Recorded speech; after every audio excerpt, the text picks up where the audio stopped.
It may be smarter to cut back on carbs than fat if you're trying to lose some weight. Our registered dietitian, Laurie Meyer, joins us live this afternoon to talk about this. I suggested this. I read the New York Times article on Monday about this.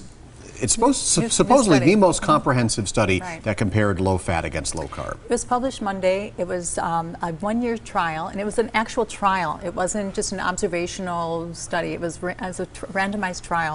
150 people, half men, half women, half black, half white, covered the age spectrum from 22 to 75. So it was a really, really good comprehensive look at the population.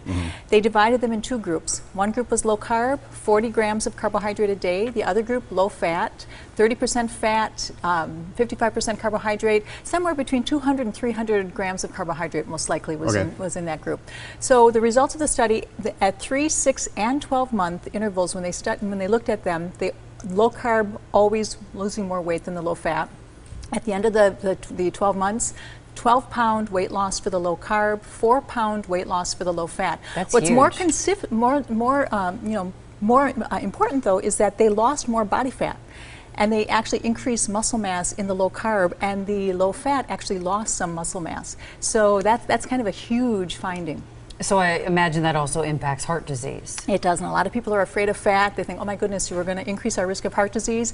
All the markers for heart disease actually went down in this study among the low-carb people, so we really don't have to worry about that. We saw higher HDL levels, we saw lower triglycerides, significantly lower triglyceride. C-reactive protein, that's a marker for inflammation in the body, which is very high for heart disease, much lower levels in that, and also lower Framingham risk score. And this is a score that tells you your risk of heart attack within 10 years.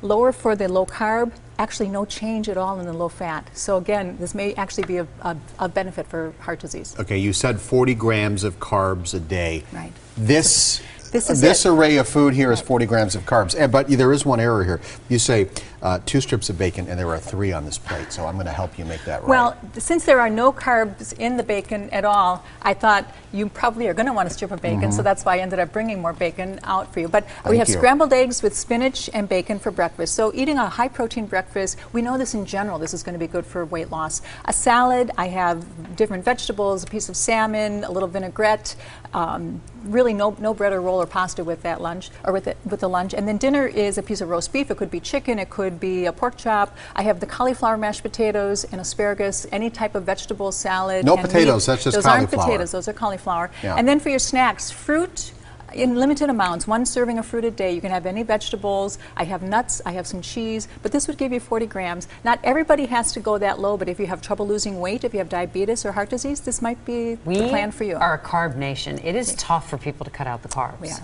We are. People love their carbs, and so it might not be for everybody, but if you were really trying to lose weight, maybe try this. It looks delicious. Laurie, thank you. Is it delicious, Steve? It's very delicious. I eat like this quite frequently. Have a question for the experts? Send an email to asktheexpert@today'stmj4.com. You may also leave a voicemail. My mouth is watering. The number 967-5253.